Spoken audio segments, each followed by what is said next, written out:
Bonjour à toutes et à tous, je m'appelle Sandra Urbanski, je suis thérapeute et sexologue. Je suis ravie de vous retrouver aujourd'hui dans une nouvelle vidéo Thérapie consacrée à une des peurs qui paralysent, celle de se tromper, celle de faire le mauvais choix, de prendre la mauvaise décision.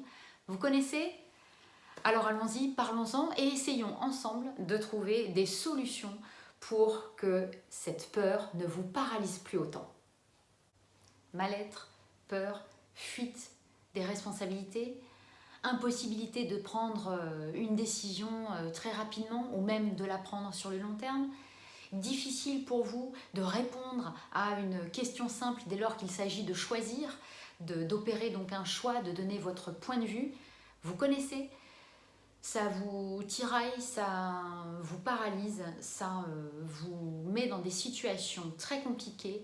Pourquoi et comment cette peur de se tromper peut autant vous paralyser dans vos décisions, dans vos actions, dans les responsabilités du quotidien? Comment cela peut-il impacter autant votre vie, vos choix, vos envies? C'est ce que je vous propose aujourd'hui, mais surtout je vous propose de trouver des conseils, des astuces pour ne plus souffrir de cette dépendance à la peur de vous tromper. Alors il me paraît important de vous rappeler pourquoi est-ce que cette peur de se tromper a pu se poser à un moment donné en vous de manière aussi importante, aussi prégnante. Il y a un déclencheur, la plupart du temps, qui va aller se trouver dans une erreur que vous avez faite, que vous avez ressentie, qui a eu des conséquences plus ou moins lourdes, plus ou moins importantes, et finalement des effets qui n'auraient pas été complètement surmontés, que vous n'avez pas totalement digéré, compris et que vous ne vous êtes pas pardonné. Ce qui fait qu'à chaque fois que vous devez prendre une décision, que vous devez opérer un choix, eh bien cette erreur-là du passé qui s'est ancrée dans vos émotions, cette erreur-là, elle vous menace, elle revient vous hanter constamment, c'est votre juge là sur votre épaule qui vous dit attention, tu t'es déjà trompé, donc ne recommence pas. Vous vous retrouvez donc coincé, enchaîné, emprisonné, incapable, tétanisé face à la moindre décision à prendre, face à la responsabilité, face au choix à opérer.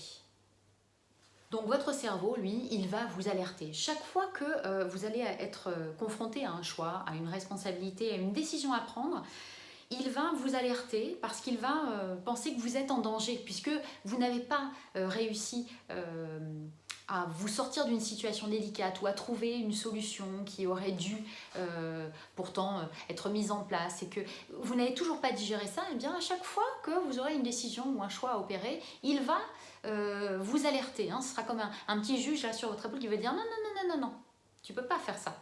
Non, non, tu vas pas te remettre dans de mauvais draps, tu vas pas te remettre en mauvaise posture. Donc, hop, ne prends pas de responsabilité, n'opère pas de choix qui pourrait t'engager, qui pourrait te retomber dessus si tu agis mal, si tu fais mal. Donc, il vous remet en sécurité. Pourquoi? Vous manquez d'estime, vous manquez de confiance en vous. Donc, ces deux grandes symboliques sont à redorer chez vous. Et puis, vous avez besoin, finalement, constamment d'être rassuré. Vous avez besoin d'être sûr que le choix que vous allez prendre, que la décision que vous allez prendre, que la responsabilité dans laquelle vous allez vous engager, vous voulez être sûr que c'est la bonne. Mais peut-on sincèrement être toujours sûr de soi? Peut-on sincèrement trouver les solutions les plus idéales, les meilleures, parfaites, à chaque question, à chaque problème posé? Nous ne sommes pas parfaits. Donc, le souci, c'est que vous avez quand même une envie, une recherche de perfectionnisme. Et la peur de se tromper, elle, est très souvent attribuée aux perfectionnistes parce qu'on ne veut pas faire d'erreur. On ne veut pas se retrouver dans une situation où notre image pourrait être dégradée, où notre bien-être pourrait s'en sentir bousculé. Nos droits, nos devoirs pourraient s'en sentir finalement bafoués. Alors comment s'en sortir? Comment ne plus être tiraillé, être tétanisé par la peur de se tromper? 4 choses aujourd'hui que j'ai envie de partager avec vous. La première, c'est l'estime et la confiance en vous qui sont absolument à redorer, qui sont à mettre à un niveau supérieur de là où vous êtes aujourd'hui. Si vous deveniez votre meilleur ami plutôt que votre pire ennemi. J'ai fait une vidéo là-dessus. Allez voir comment on peut retrouver de l'estime et de la confiance en soi. Deuxième chose, vous donnez de petits objectifs simples, faciles à atteindre. Essayez d'abord d'opérer de petits choix, ceux qui vont avoir le moins d'incidence, ceux qui vont être le moins contestables, le moins contestés, ceux qui ne vont pas autant vous engager, ne vont pas autant vous bousculer. Commencez petit. Apprenez à marcher avant d'apprendre à courir. Troisième conseil que je vous donne aujourd'hui, c'est apprendre à dédramatiser. Ce qu'on vous demande de faire, c'est vous positionner, c'est prendre une décision, opérer un choix. C'est pas, même si vous vous trompez, qu'y a-t-il de dramatique là-dessus? Est-ce que toutes les décisions que nous prenons dans la vie ont forcément un côté néfaste si on n'a pas pris la bonne? Est-ce que toutes les réponses aux questions, nous devons les trouver de manière extrêmement efficace, les meilleures possibles? Bien sûr que c'est ce que nous cherchons à faire. Mais l'erreur, elle est humaine. L'erreur n'est pas un échec.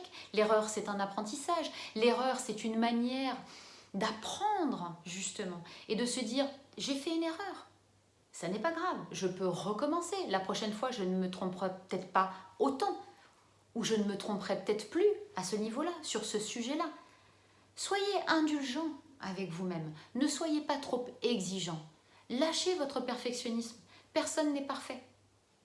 Je ne crois pas que c'est ce qu'on vous demande d'être. Quatrième conseil, libérez-vous des blocages émotionnels qui ont forgé dans votre esprit cette peur de vous tromper. Analysez pourquoi vous avez autant peur. Allez chercher ce qui a bien pu se passer avant, dans votre passé.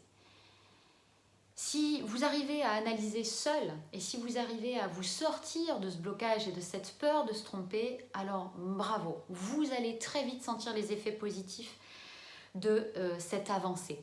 Si vous sentez que c'est compliqué de trouver pourquoi vous êtes autant bloqué sur la peur de vous tromper, même si vous avez analysé, même si vous avez compris pourquoi vous avez autant peur, que vous n'arrivez pas à vous libérer, à débloquer finalement cet ancrage important, alors à ce moment-là, entrez en thérapie. En quelques séances, il s'agira de justement retravailler là-dessus, vous redébloquer, détricoter tout ce qui a pu faire pour que vous en arriviez là aujourd'hui, revenir sur le passé, sur cet événement ou ces événements successifs qui ont fait que aujourd'hui vous vous sentez très mal, que vous avez peu d'estime, peu de confiance en vous, que du coup vous n'osez pas vous engager, que vous avez peur aussi de déplaire, peur d'être mal jugé, peur d'être relayé à un second rang, peur d'être complètement mis à part, mis de côté et encore une fois peut-être rejeté, abandonné ou même violenté, on va dire verbalement. Analysez cela, analysez, faites-vous aider si vous en avez besoin. Ça n'est pas grave de se tromper. Ce qui l'est davantage, par contre, c'est de continuer à se dire qu'on a trop peur d'opérer un choix, on a trop peur de s'engager. Alors venez me trouver. Je me tiens à votre écoute, thérapeute individuelle spécialisée en TCC, thérapie cognitive et comportementale. Je serais ravie de vous accompagner pour vous aider à trouver les clés, les portes de sortie et surtout vous permettre de retrouver mieux-être et mieux vivre. Et enfin, vous retrouver dans la pleine capacité d'opérer des choix sans avoir à vous morfondre, à vous tétaniser et à vous demander si vous n'avez pas fait la plus grosse erreur de votre vie. Je vous dis à très bientôt.